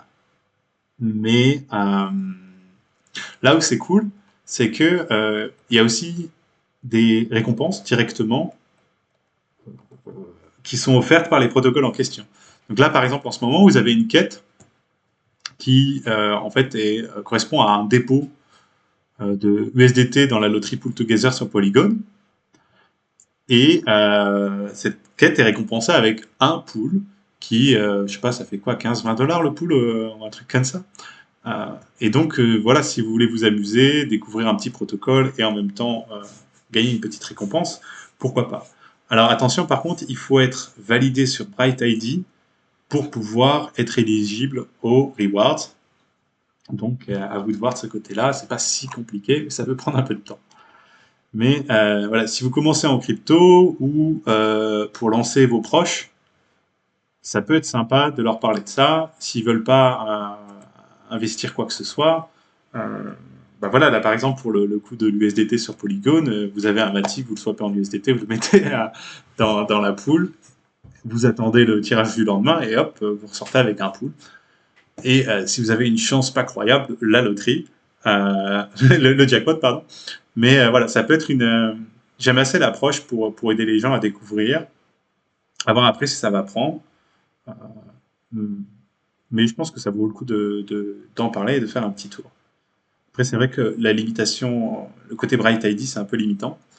Euh, mais ça reste quand même assez sympa. Alors, qu'est-ce qui me reste dans les petites mentions comme ça, rapides bon, tout ce qui est l'arrivée d'Optimism, Arbitrum, je pense que vous avez vu tourner. Peut-être juste la mention pour l'accès, en gros, le mainnet pour les devs Arbitrum qui est lancé. Donc, a priori, on est vraiment plus très loin d'une disponibilité pour vous et moi. Côté Optimism, c'est toujours du soon. Mais pareil, a priori, ça devrait pas tarder. Euh, donc on s'attend quand même à un mois de juin assez excitant à ce niveau-là. Je pense au moins qu'on aura Arbitrum ce mois-ci. C'est pas trop se mouiller de dire ça. Ou alors vraiment début de mois prochain. À voir après quelles conséquences ça va avoir. Pour Arbitrum, oui, il y a déjà des gros protocoles qui sont dans la, dans la course. Tiens, quelqu'un peut mettre le lien du Discord pour TXO, s'il vous plaît? Mais normalement, tu le trouves sur peut-être sur la chaîne, je sais plus où, quelque part. T'as un truc Discord DeFi France, un lien sur mon profil Twitch, je crois. Donc il y a quoi? Il y a Sushi qui a annoncé qu'ils allaient déployer sur Arbitrum, ce qui n'est pas surprenant. Je vous rappelle, Sushi, c'est vraiment, je pense, la pieuvre, c'est la bonne métaphore pour Sushi en ce moment. C'est l'idée d'aller déployer sur toutes les chains. Et qu'apparemment, les gars, ils ont la puissance de frappe, ils n'ont pas peur, donc ils y vont. Et ils ont déjà quand même, je sais plus combien de chains live. On va aller voir ça. Mais un petit paquet, ouais, ils sont pas sur Phantom ou un truc comme ça. Bon, on va voir, plutôt que je vous dise des bêtises. Moi, je vous avoue qu'en dehors de East Polygon, je fais pas grand chose. Mais vous voyez, il y a déjà quand même un petit paquet. Donc Phantom, BSC, Polygon, Echo, XTI, Harmony, Avalanche et OK Exchange. Putain, je savais même pas qu'elle existait celle-là, génial. Donc voilà, la logique de Sushi, c'est vraiment de s'étendre. Donc sans surprise, ils vont être sur Arbitrum. Après, par exemple, il y a eu des trucs assez marrants. Par exemple, Uniswap. Euh, alors, sans vous refaire toute l'histoire et tout le drama, il y a beaucoup de proximité entre Uniswap et Optimism, notamment des financements communs. Et ce qui fait que Uniswap était un peu dans l'expectative d'Optimism, mais ils se sont fait un peu devancer par leur token holder, puisque, alors je ne sais pas où en est le vote, il faudra voir. Mais en tout cas, dans la gouvernance, il y a eu des discussions pour que Uniswap se lance sur Arbitrum. Et je ne sais pas si c'est en son stade de la proposition, c'est encore discussion. Mais voilà, des gens qui essaient de pousser dans ce sens-là. Et là, je vous invite vraiment à suivre. On va sans doute en reparler quand la situation aura connu son dénouement. Parce que c'est vraiment un cas de est-ce que les token holders et la gouvernance du protocole arrivent à faire valoir son intérêt contre, pour le dire simplement et aussi précisément que possible, contre les intérêts de la team, de la fondation, en gros au niveau des VC qui les ont financés, on va dire ça aussi simplement que ça, puisqu'il y avait quand même un peu, voilà, comme je vous le disais, je ne sais pas s'ils attendaient Optimism, ils ont fait un engagement au côté Optimism de déployer là-dessus en premier, mais en tout cas, ça semblait aller dans ce sens-là. Donc, est-ce que voilà, la gouvernance va réussir à pousser sur Arbitrum, à pousser Uniswap sur Arbitrum? Tout ça, bien sûr, dans l'assumption que les VC, oui, pardon, pardon, tout ça dans l'assumption que Arbitrum arrive avant Optimism. C'est déjà aussi ça, euh, c'est déjà aussi ça qui est important. Donc là, Nelrod me dit dans le chat que ça a été validé et qu'ils auraient commencé le dev. Bah, du coup, ouais, ça sera assez positif. Je vous avoue que moi, j'avais été assez surpris de voir à l'époque, quand il commençait à y avoir l'arrivée des bandeaux, des gars avec les bandeaux OP sur Twitter, de voir quand même un peu comment ça a pop comme ça. Et comment tout le monde s'est mis un peu à le pousser. Enfin, tout le monde, surtout avec une certaine population, et en remontant un peu, c'était assez facile de voir la source. Quoi. Bon, ça, je vous laisse voir par vous-même. C'est pas mon taf non plus de vous faire tout prémâcher dans la bouche. Mais voilà, en suivant l'argent, et là, pour le coup, c'est de l'argent d'investissement, donc les investissements comme ça s'annonce publiquement. Donc, à partir de là, retrouver les gens qui ont investi et remonter la chaîne des investissements, c'est pas très difficile. Vous pouvez comprendre pas mal de choses. Et donc ouais, après côté gros protocole, Uniswap, SushiSwap, c'est déjà un bon début. À voir après qu'est-ce qu'il va y avoir d'autre, mais ils ont eu quand même pas mal de demandes côté développeurs. Il me semble qu'ils disaient avoir eu 250, je crois 250 teams qui sont rentrés en contact avec eux quand il y a quelques semaines, ils avaient mis un form pour offrir les accès, les early access aux développeurs. Donc oui, tu vas retrouver toute la famille, quoi, les AV, les curves, et ainsi de suite. 150, pardon, pas 250. Merci Didi. Euh, et voilà, je serais pas surpris d'avoir des choses à ce niveau-là. Maintenant, la question c'est quand. Et l'autre question, c'est aussi quelque chose auquel pas mal de gens s'attendent. Et au final, c'est vrai qu'à ce niveau-là, Polygon a un peu annoncé la couleur. Est-ce qu'il va y avoir, comment on appellerait ça, de la double incentivisation sur les protocoles pour attirer la liquidité au début. Donc double incentivisation dans le sens où bien vous avez des protocoles qui vont faire des rendements ou autres qui vont émettre de leur token, donc un niveau d'incentivisation, mais après aussi potentiellement la chain, le roll-up sur lequel ce protocole vit, qui va être incentivé. Donc, pour vous déchiffrer Charabia, un exemple concret c'est quoi? Ben, c'est comme il s'est passé sur Polygon avec AV par exemple, où Matic, Polygon, a commis des Matic le token aux gens qui utilisaient AV. Ce qui fait que du coup, un déposant sur AV, même encore à l'heure d'aujourd'hui, il prend deux sources de rendement. Il prend un rendement qui correspond à ce qui est payé par l'emprunteur de l'autre côté, moins les frais de fonctionnement, qui est son premier niveau de rendement, et deux, un budget en Matic, qui là, du coup, vient directement des incitations côté Polygon. Donc, est-ce qu'on va voir des situations comme ça se reproduire sur Arbitrum et les différents protocoles qu'il y aura pour attirer des liquidités? C'est à voir. Et de toute façon, je sais même pas si, je crois pas qu'Arbitrum ait un token. Euh, donc, comment la communauté Arbitrum, ça peut être un autre roll-up ou un autre sidechain. Mais ça va être vraiment, ça va être vraiment intéressant. C'est vrai qu'on parle de DeFi Summer 2.0, mais en fait, la réalité, ça va peut-être être plutôt une sorte de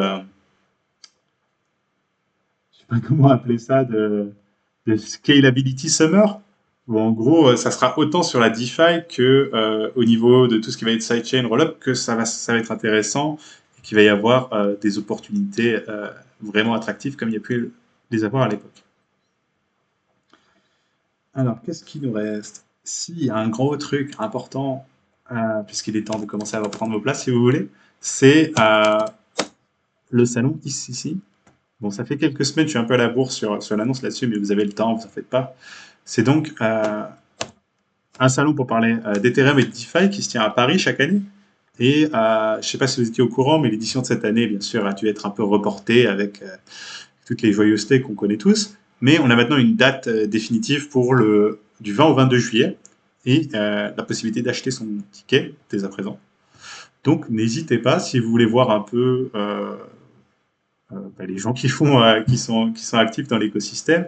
Donc moi j'y serai personnellement, mais il y aura bien sûr plein de gens de la communauté que vous connaissez et même des membres qui travaillent, des gens qui bossent sur des projets DeFi que vous connaissez bien. Alors je ne sais pas encore qui sera là ou pas, mais en tout cas côté Paraswap, il y aura du monde aussi. Donc n'hésitez pas à venir faire un tour. C'était vraiment sympa l'année dernière. On avait eu des talks vraiment super intéressants. Euh, Vitalik était présent, même si c'est un critère. Mais non, franchement, c'est l'occasion de rencontrer un peu euh, bah, les personnes impliquées dans la communauté et surtout d'être un peu dans je sais pas comment dire, un état d'esprit un peu bouillonnant pendant 2 ou 3 jours. Vous allez avoir accès à des talks d'assez haut niveau sur un peu tout ce qui se passe. Donc que vous soyez bien immergé en DeFi ou curieux, je pense que c'est assez intéressant. Je ne sais pas si cette année il y aura encore. Si, je crois que oui, on me l'a confirmé, pardon. Il y aura quelques talks en français, en tout cas au moins. Et bon, de toute façon, il y aura plein de Français là-bas, donc vous en faites pas, même si vous n'êtes pas un super à l'aise en anglais. Je pense pas que il y aura de quoi faire, même en 100% francophone à ICC. Euh, donc voilà, moi je vous y retrouve en tout cas si vous y êtes en juillet, avec grand plaisir. Et j'aurai des petites surprises pour vous. Oh là là. Je crois que c'est à peu près tout pour aujourd'hui. Si vous n'avez pas plus de questions, c'est déjà un bon petit tour. Et cette semaine, par contre, alors tiens, je vais vous montrer ça. Cette semaine, par contre, on va se retrouver jeudi. Je sais, ça fait longtemps qu'on n'avait pas fait un petit live NFT. Mais là, pour le coup, j'ai pas mal regardé côté NFT ces derniers temps. Euh, Merci l'airdrop de Gitcoin. Comment dire? Ah, tiens, je vous disais que ça fait un NFT, le Voltmatic, vous le voyez là. Euh, et notamment du côté de l'art génératif, parce qu'il y a des projets assez sympas qui font maintenant leur génération en chain et plein de choses comme ça, des trucs assez cool. Donc ça, on en parlera jeudi à 19h, je pense, comme d'hab pour les live NFT. Et je vous ferai gagner aussi quelques NFT. Je pensais mettre en jeu peut-être des arbres. Bon, pas celui-là, parce que lui, c'est mon précieux. mais ouais, peut-être des CryptoTrunks et un autre projet qui est assez cool, qui nous permettra aussi de creuser un peu le côté plus technique de la génération aléatoire on-chain, qui est les luchadores, euh, qui sont vraiment, moi j'aime bien, je les trouve assez marrants, et surtout qui sont on-chain de bout en bout, même au niveau de générer leurs attributs aléatoirement. Et c'est vrai que ça fait longtemps que j'ai pas mis une de l'eau en jeu, mais il en reste plus beaucoup, hein. Il en reste plus beaucoup. Attends, elles sont les deux. Si, après je peux mettre les deux low gold, celles-là je les ai pas encore fait gagner. J'en ai trois. Ah, j'ai perdu ma de l'eau. Ah, là, elles sont là. Il m'en reste 12, je crois, parce qu'il y en a une autre en vente sur Haribo. J'ai essayé de mettre un peu. J'en ai mis deux en vente pour voir à des prix un peu troll, pour essayer de faire monter le floor. À... J'en ai mis une à 888 DAI, donc 10 fois le prix d'achat initial sur Haribo, et une autre à 0,33 Ether. Pour voir, pour rigoler. Et ça peut vous sembler délirant, mais regardez, il y a pas plus tard qu'il y a 2 mois, il y a quand même un qui a acheté une de l'eau pour 0,5 Ether, hein. 1000, 1300 balles la de l'eau. Oh là là. Donc pourquoi pas s'il apprend. Euh, mais voilà, après si ça se part, ça partira dans des NFT pour vous donner dans des tirages, des choses comme ça. Donc voilà. Du coup, ouais, voilà, je pense qu'il n'y a pas plus de questions que ça pour l'instant, mais vraiment la leçon, il n'y a pas de leçon, pardon, il n'y a pas de leçon, mais le point à retenir, s'il y en a un, c'est très important de comprendre tout ce qui se passe au niveau de cœur, si vous êtes sérieusement impliqué en DeFi, que vous soyez impliqué ou non directement sur Curve, euh, avoir une compréhension, disons, approfondie des mécanismes de Curve, de sa tokenomics et de ses intégrations avec les autres protocoles, ça vous permet de comprendre vraiment plein de choses à d'autres niveaux dans la DeFi. Et juste aussi, encore une fois, euh, c'est un des modèles les plus solides en termes de tokenomics, à la fois le CRV et maintenant du coup le CVX, CRV et CVX. Donc voilà, bien comprendre ces mécanismes-là de partage de revenus, d'incitation et ainsi de suite. Je pense que ça vous aidera à connecter les points avec tout un tas d'autres protocoles et notamment de pouvoir un peu faire la différence entre... Parce que c'est une question qui revient beaucoup aussi, c'est-à-dire qu'il y a pas mal de protocoles qui distribuent de leurs tokens natifs, comme le fait encore même CVX aujourd'hui. Et ça peut être parfois assez dur de savoir est-ce que c'est juste en gros un truc qui tu poses des tokens et ça imprime du token en échange, mais il y a pas grand-chose qui se passe derrière, ou est-ce que c'est vraiment quelque chose de pertinent et la production-distribution de tokens est utilisée, j'ai envie de dire, comme un appât pour résoudre le problème de l'œuf et de la poule initiale et lancer la fameuse flywheel qui après fait décoller la TVL, comme a priori c'est le cas sur Convex. Donc voilà, ça vous, ça peut vous aider à comprendre des choses. Et par exemple, tout ce dont on a discuté aujourd'hui, en soi, les paramètres étaient disponibles il y a 2 semaines au lancement de Convex. Et à ce moment-là, le token était encore, bon, il était quoi, dans les 5 dollars ou un truc comme ça, il était encore assez sous-évalué. Il est encore aujourd'hui. Mais voilà, maintenant, là, on est. Aujourd'hui, par exemple, je crois qu'il a dépassé en termes de cap, où il s'en rapproche, Polygon, pas Polygon, oh là là, StakeDAO, euh, ce qui était au final quelque chose d'assez prévisible, puisque je vous rappelle qu'il y a maintenant 5 ou 6 fois la quantité de CRV verrouillée euh, sur Convex par rapport à StakeDAO. Donc voilà, c'est vraiment dans ce sens-là où je vous dis de comprendre les mécanismes, ça vous permet aussi après de connecter les points et d'avoir des vraies stratégies informées par rapport à ces protocoles-là. Euh, et voilà, je pense que c'est pour ça que ça vaut le coup de vraiment toujours, moi je défends l'approche un peu monomaniaque, de plutôt que vous éparpiller sur 50 protocoles, devenir un expert des briques fondamentales.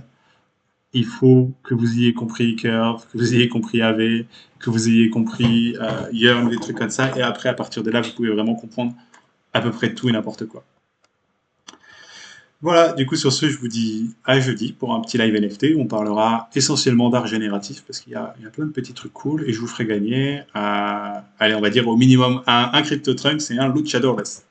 Et on verra après si j'ai la foi pour une petite de l'eau. Allez, bonne soirée!